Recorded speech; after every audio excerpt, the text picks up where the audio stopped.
creator of all things, true source of light and wisdom, lofty origin of all being, graciously let a ray of your brilliance penetrate into the darkness of my understanding, and take from me the double darkness in which I have been born, an obscurity of both sin and ignorance. Give me a sharp sense of understanding, a retentive memory, and the ability to grasp things correctly and fundamentally. Grant me the talent of being exact in my explanations, the ability to express myself with thoroughness and charm.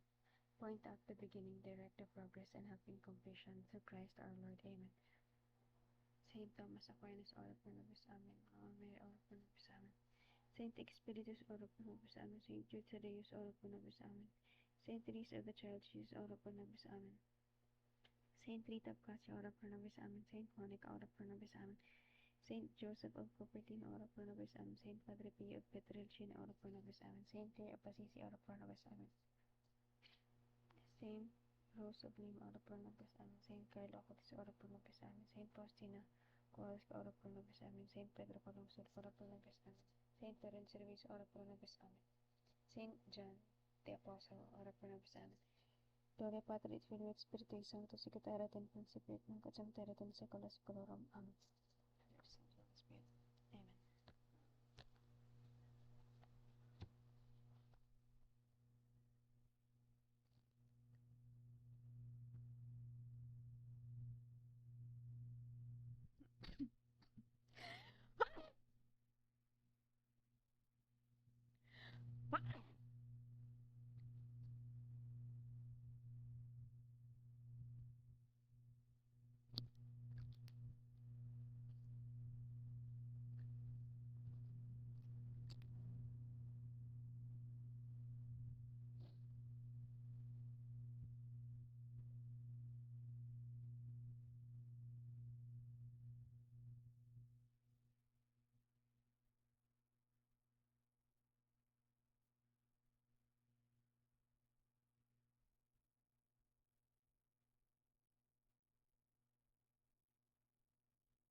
Genesis 24.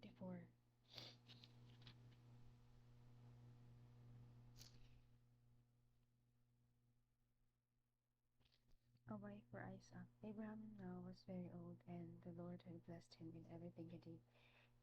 He said to his oldest servant, who was in charge of all that he had, place your hand between my thighs and make a vow. I want you to make a vow in the name of the Lord, the God of heaven and earth,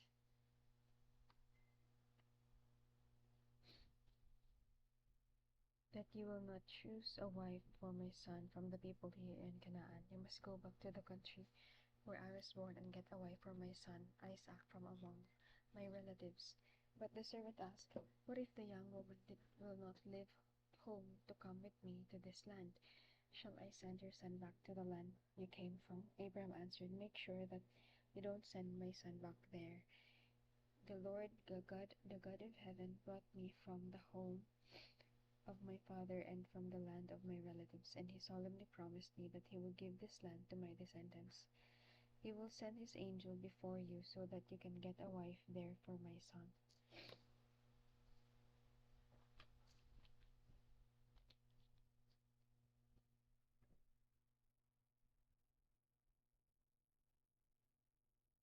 If the young woman is not willing to come with you, you will be free from this promise, but you must not under any circumstances take my son back there.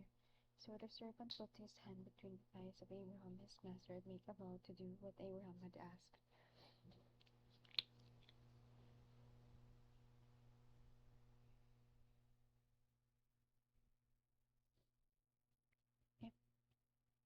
If The servant who was in charge of Abraham's property took 10 of his master's camels and went to the city where Nahor had lived in northern Mesopotamia. When he arrived, he made the camels kneel down at the well outside the city. It was late afternoon, the time when the women came out to get water. He prayed, Lord, God of my master Abraham, give me success today and keep your promise to my master.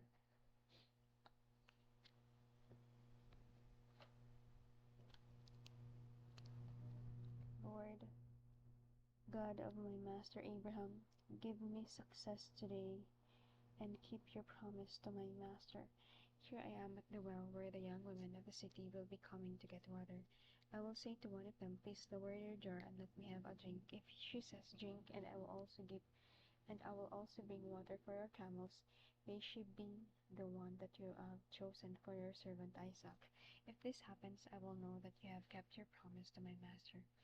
Before he had finished praying, Rebekah arrived with a water of jar on her shoulder. She was the daughter of Bethuel, who was the son of Abraham's brother Nahor,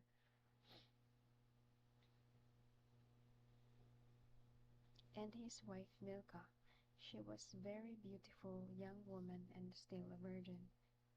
She went down to the well, filled her jar, and came back. The servant ran to meet her and said, please give me a drink of water from your jar.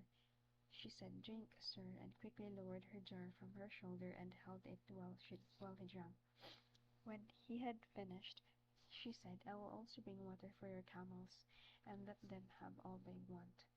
She quickly emptied her jar into the animals, drinking through, and ran to the well to get more water until she had watered all his camels. Wow. The man kept watching her in silence to see if the Lord had given him success. When she had finished, the man took an expensive gold ring and put it in her nose and put 2 large gold bracelets on her arms. He said, please tell me who your father is. Is there room in his house for my men and me to spend the night? My father is Bethuel, son of Nahor and Milcah. She answered,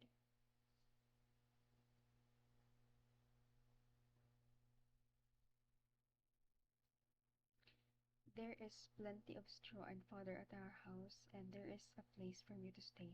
Then the man knelt down and worshipped the Lord. He said, praise the Lord, the God of my master Abraham, who has faithfully kept his promise to my master.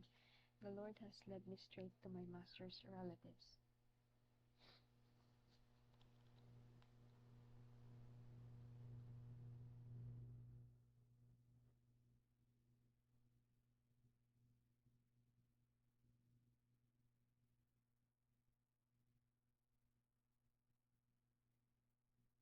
The young woman went to her mother's house and told the whole story. Now Rebekah had a brother named Laban, and he ran outside to go to the well where Abraham's servant was.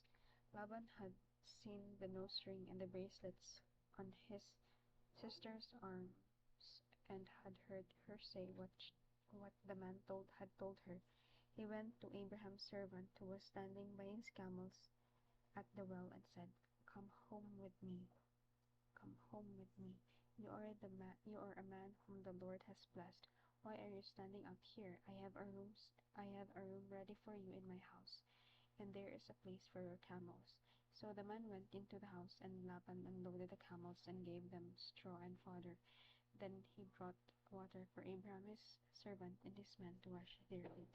When food was brought, the man said, I will not eat until I have said what I have to say. Laban said, go on, speak.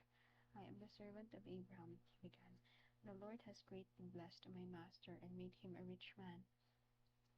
He has given him flocks and sheep and goats, cattle, silver, gold, male and female slaves, camels and donkeys. Sarah, my master's wife, bore him a son when she was old, and my master has given everything he owns to him. My master made me a promise with a vow to obey his command. He said, do not choose a wife for my son from the young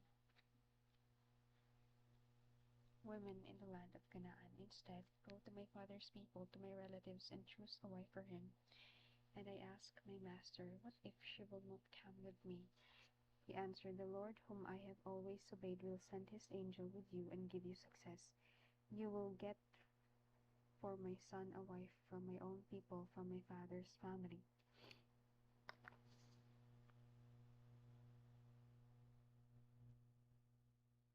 Lord, whom I have always obeyed, will send his angels with you and give you success. There is only one way for you to be free from your vow. If you go to my relatives and they refuse you, you will be free. When I came to the well today, I prayed, Lord, God of my master Abraham, please give me success in what I am doing.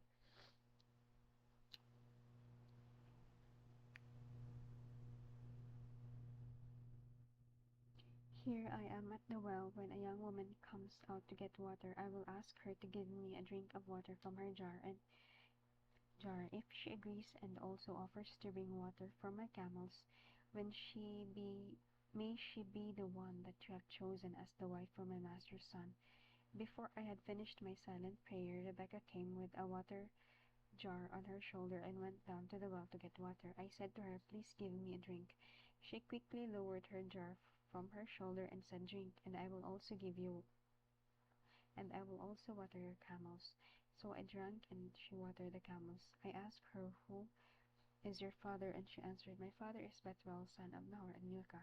Then I put the ring in her nose and the bracelets on her arms. I knelt down and worshipped Lord. I praised the Lord, the God of my master Abraham, who had led me straight to my master's relatives, where I found his daughter for my master's son. Now, if you intend to fulfill your responsibility towards my master and treat him fairly, please tell me. If not, say so, and I will decide what to do. Laban and Bethuel answered, since this matter comes from the Lord, it is not for us to make a decision. Here is Rebekah, take her and go, let her become the wife of your master's son, as the Lord himself has said. When the servant of Abraham heard this, he bowed down and worshipped the Lord. Then he brought out clothing and silver and gold jewelry and gave them to Rebekah. He also gave expensive gifts to her brother and to her mother. Then Abraham's servant and the man with him ate and drank and spent the night there. When they got up in the morning, he said, let me go back to my master. But Rebekah's brother and her mother said, let her stay with us a week or 10 days, and then she may go. But he said, don't make us stay.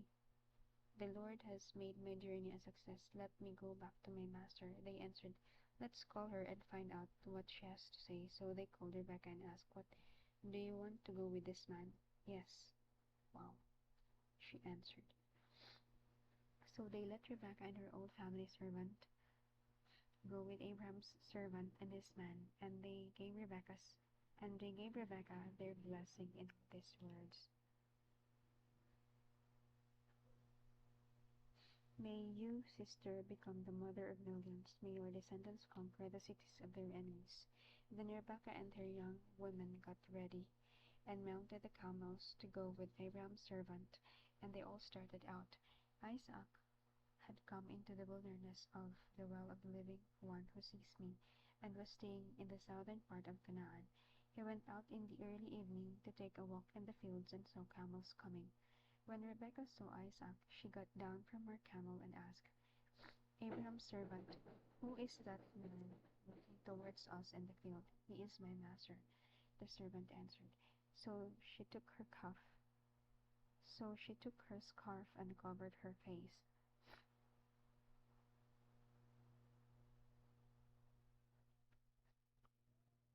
So she took her scarf and covered her face. The servant told Isaac everything he had done. Then Isaac brought Rebekah into the tent that his mother Sarah had lived in, and she became his wife. Isaac loved Rebekah, and so he was comforted for the loss of his mother.